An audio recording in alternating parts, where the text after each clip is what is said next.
everything is moving right along. So I was happy about that. Thank you for participating tonight. I wanted to get on and talk about a few things. I saw some stuff yesterday. I was very happy to see that ASAP is free. I wanted to share that video and just talk about what free looks like. I'm just glad that he was able to go through the process, everybody. He went through the process and the evidence showed what it showed. And he's a free man.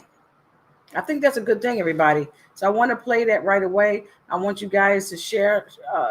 What is it? Like, click, and share. Come on in, come on in, come on down. As we're going to talk about today about the ASAP being free.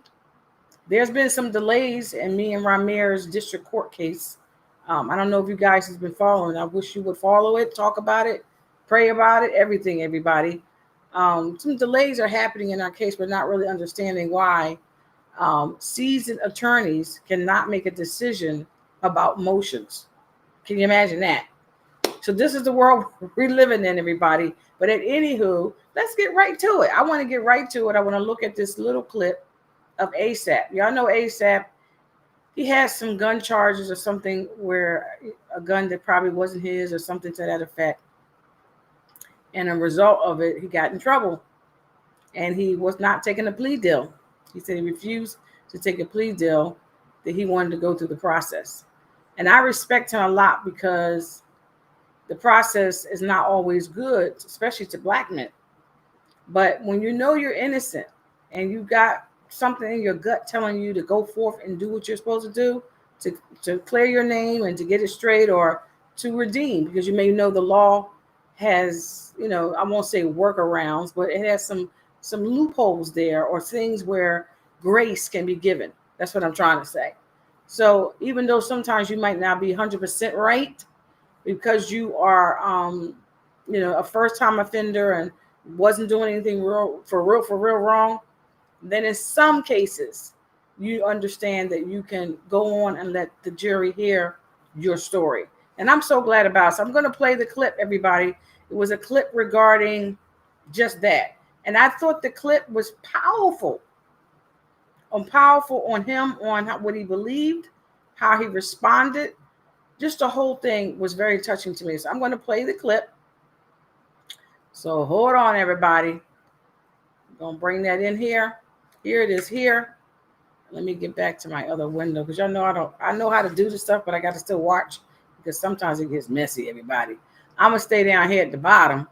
That way I can do what I got to do there. So here we are. Let's play the clip, everybody. The Los Angeles Superior Court, County of Los Angeles. People of the State of California versus Joaquin Mayers. Case number BA 508142-01. We, the jury in the above entitled action, find the defendant, Joaquin Mayers, not guilty of... I do love this whole reaction. He dives over.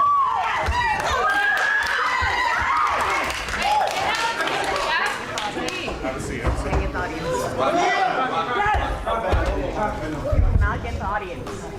Or you cannot get the audience. Hold down. The verdict has to be run on count. Yes, sir. Repeat again. We, the jury, the above entitled action, find the defendant, Joaquin Mayers, not guilty of the semi-automatic firearm in violation of Penal Code Section 245, Section B, a felony is charging count one of the information this 18th day of February 2025, jury seat number 9, 4-person. All right. Title of court and cause. We, the jury, in the above entitled action, find the defendant, Joaquin Mayers, not guilty of the crime of assault with a firearm in violation of Penal Code Section 245, Section B, a felony of charging count 2 of the information this 18th day of February 2025, juror seat number 9, 4-person. During this trial, I watched you periodically. You did what we asked of you at the very beginning, which is to give both sides a fair trial, pay attention, use your common sense, apply the law, and base your verdict on the evidence. I know you took extensive notes, and you took this as seriously as any jury could. We cannot have jury trials without folks like you. So you certainly have my gratitude. I want to extend to you my best wishes. Again, thank you. Okay, I think that was to me one of the most beautiful. Um, let me just get my thoughts together here. Let me just stop this thing. I can't stop it. Let me stop. I want to stop sharing. All right, stop sharing first. Boom. That was very, very, very touching to me because although he had, this gun that might have been illegal, and I just went over what sometimes the mercy and the grace of the law can be applied, and there's different, I won't say loopholes, but things that can set you free. It is beautiful to see justice served. It's beautiful to see 12 people in a jury that don't know you, but look at the evidence in the law and can put together what they put together to say what they say according to the law. That people are not being paid, they're not being manipulated, they're not being all the things that sometimes can get into a courtroom and into a judge to render the wrong decision against someone. I was so happy to see his trial. I was happy to see his reaction and just the relief and the gratefulness of him seeing it play out in his life. And we're praying now, ASAP, that you would make sure you do what you got to do and stay away from whatever you got to stay away from. If you need a gun, try to get it the right way. I know sometimes you can't always get it because there was some drama. And I've had family members in the same situation where they needed a gun and because they were being pursued and robbed and they needed protection. They needed to feel protected and they wasn't licensed to get a gun, but they got a gun. So I understand why sometimes people do it. They feel danger, right? So at any rate, I want to congratulate him and Rihanna. We're praying for you. We're grateful and thankful and happy that you had a verdict. A jury of your peers acquitted you of all charges. So we thank God for the jury as well. So I just wanted to bring that on because I thought that's a big deal for me. And I know for my godson, who's like 31, 32 years old, to get justice is a beautiful thing, y'all. It's just beautiful. And I wanted to talk about my case and what I have been going through over the last few days. And even today, everybody, there seems to be a problem somewhere with our case that we cannot really pinpoint where. In this regard, this is a case in New Jersey against the judges. Now, I don't know if you guys have been following, but I want to share that screen with you as well, because I think that that's a big deal for y'all to see. If you're not following the case, maybe you should. Are you waiting for me to come on and tell you? That's okay too. But at the end of the day, here's the case, and it has the case number on there where you can look it up and if you have time and just follow it through. But I'm going to help you with some of the stuff. We filed the case back in November 2024.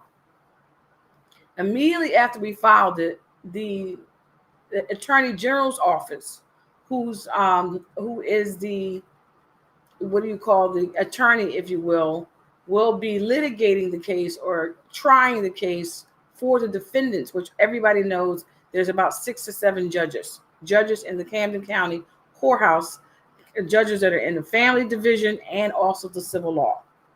We started out what we started out with. I'm not going through all the details of the background of the case, but for this particular case, the district court case, we are there because of what happened to us at the state level. And right now, the case, the Attorney General's office, the Assistant Attorney General, has been asking for and receiving 2-week extensions. Every time the 2-week extension passes, she's coming up with another one. Now, there were certain circumstances in there where we amended our complaint. Amending a complaint is so basic and trivial. You would think the way this is kind of going that we're asking for something. It's really very strange, everybody. And I want you all to pay attention because it seems like somebody somewhere, or maybe it's my imagination, I don't know. It seemed like there's some meddling going on with trying to delay our case. And this is an example of why some people don't believe in justice. They think that justice has no place in their lives. So here's the case right here. You'll see here on the screen, I guess it's as big as I can get it, basically is giving the timeline of the case and what's going on. So what do you guys think? Do you think that there's some meddling going on? Do you think there's somebody behind the scenes don't want to see this case come to light? 14 years. We started this case, Wanda Satterway started this case back in 2010 in Philadelphia. I became a part of the case in 2011 in New Jersey. And from 2011, 2012 is when the fraud started. And from that point to now, it's about 12 to 14 years. It's been a long time. And we never knew what the fight was really about until now. So now we see that a lot of it has to do with trafficking and minors and so many other things that took place with other cases. And in this case, in some regards, where there's an overlap. And there is a concern there. Nonetheless, we're just dealing with the fraud stuff, y'all. Just dealing with fraud. And I'm not going to get into all the details now, but I will. I want you as the public, I'm asking you to pay attention, to look at it, to make your own assessments, to say a prayer. If you need to call your local officials to get us help, so to speak, if we gonna need help, hopefully we won't. We're going to ask you to do it. Because right now, to me, it looks like the government is not doing what they're supposed to do with this particular case. It's too many delays for nothing. So at the end of the day, here's the case here. I'm hoping you're able to go in and check it out. It's Coley versus New Jersey Supreme Court. If you put in my first name, Lily Coley, first and last, versus New Jersey Supreme Court, I promise you it'll come up. But that's what we're going through right now. So my thing was seeing ASAP go through his victory is a beautiful thing. Then there's delays in our case, and we don't know why.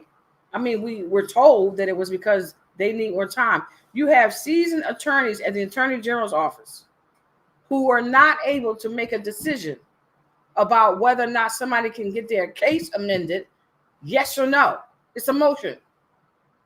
And then there's a lot of little confusion right now over the dates because they still have not answered our complaint since November. Now, somewhere in January, we did do an amended complaint. There were two little things that we had to change. But let me just say this. Because we were pro se, and we're pro se for a reason, not by choice.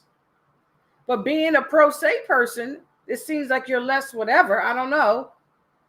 But we basically, in a nutshell, was looking for the court to carry our amended complaint into where it needed to be in terms of the motion. And then the government would respond and say yes or no with their findings or whatever they want to do. And then they would answer our complaint. So nothing is happening with that right now. I'm going to say nothing. We're in another wheel of waiting. But it's still some confusion on when the complaint is going to ever be answered because that's not on the docket. So there is a concern, and there's something that needs to be said about justice being served and justice not being served. But I'm grateful that ASAP was able to get his justice served. We know we're going to get ours served. But to see some of the stuff that's going on in between, it doesn't look good, everybody. It looks like somebody is meddling with the case because it doesn't take that much or doesn't take that long to make a decision about a motion to amend. Now, some of the stuff that we sent in was held. Don't know why. Guess because we're pro se. And it caused a delay, just 1 or 2 days or what have you. But in between those 1 or 2 days, the judge went on and answered the question without all the information. So we're concerned about that. I'm not going to say we're not. And I'm asking you all to pray for us and also to pay attention, look at the case with us so that If there's anything you can help us with and let us know about by looking at the case, looking at the information to help us, we would appreciate it. We're, of course, always looking for great attorneys. The reason why we don't have one is some people are concerned about the overall profile, high profile, because the case involves high profile people indirectly. It's dealing with the judges right now than high profile people. But nonetheless, it's a concern, everybody. It's a concern that we need to all pay attention because it could be you in this situation, right? I wanted to just check and see if there was any questions over here. Don't see any questions yet, but I'm just glad that I'm able to come on just to talk about what I'm talking about and keep you abreast on what is happening with our district court case. Because right now, we're still waiting for the Attorney General, who's had the case since November of 2024. Then January, they got the amended complaint.